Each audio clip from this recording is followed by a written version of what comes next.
माँ की चप्पलें, जिसके पास सब कुछ था, उसे कभी कुछ दिखाई नहीं दिया। और जिसके पास कुछ नहीं था, वो सब कुछ देखता था। राजीव एक बड़ा बिजनेसमैन था। ऊंची इमारतों में ऑफिस, विदेशी कारें और एक आलीशान जीवन, लेकिन उसके पास अब कोई समय नहीं था, खासकर अपनी माँ के लिए। माँ गांव से शहर आई थी, उम्र हो चली थी, आंखें भी अब उतनी तेज नहीं थी, लेकिन बेटे के पास बैठकर थोड़ा वक्त बिताने की ख्वाहिश अब भी बची थी। राजीव सुबह 9 बजे निकलता, देर रात लौटता। माँ दरवाजे की ओर देखती रहती, कभी कुछ नहीं कहती, बस मुस्कुराकर पूछती, खाना खाया? राजीव बस सर हिलाकर अपने कमरे में चला जाता। माँ फिर चुपचाप रसोई में जाती और उसका पसंदीदा खाना बनाकर रख देती। एक दिन माँ की पुरानी चप्पलें टूट गईं। माँ ने राजीव से धीरे से कहा, बेटा, अगर टाइम मिले तो एक जोड़ी चप्पल लेते आना, ये बहुत पुरानी हो गई हैं। राजीव फोन पर बिजनेस डील की बातें कर रहा था। उसने बिना देखे कहा, माँ, अब कौन सी चप्पलें?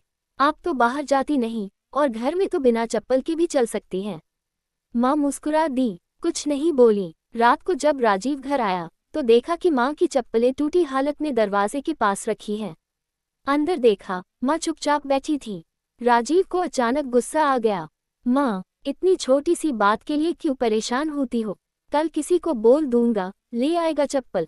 माँ बस मुस्कुराए और बोली, बेटा, परेशान नहीं थी, आदत हो गई है न इंतजार करने की। अगले दिन राजीव सुबह जल्दी घर से निकल गया, लेकिन रास्ते में उसे माँ की टूटी चप्पलें याद आ गईं। एक दुकान पर रुका और एक नई चप्पल की जोड़ी खरीदी, महंगी, आरामदायक, ठीक वैसी जैसी माँ को पसंद थी। शाम को घर आया, माँ, देखो, आपके लिए क्या लाया। लेकिन माँ जवाब नहीं दे पाई। माँ के कमरे में सन्नाटा था।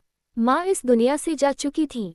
राजीव के हाथ में चप्पलें थीं, और माँ के पैरों में अब कुछ नहीं था।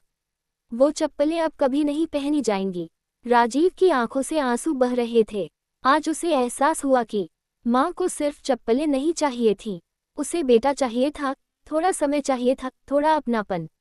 सीख, जिंदगी में व्यस्त होना बुरा नहीं है, लेकिन अपनों के लिए वक्त ना निकालना सबसे बड़ी गलती है। अगर आपको ये कहानी अच्छी लगी हो, तो वीडियो को लाइक करें, चैनल को सब्सक्राइब करें और कमेंट में लिखें, मेरे विचार मेरी ताकत हैं। अगली कहानी में फिर मिलेंगे एक नए विचार के साथ।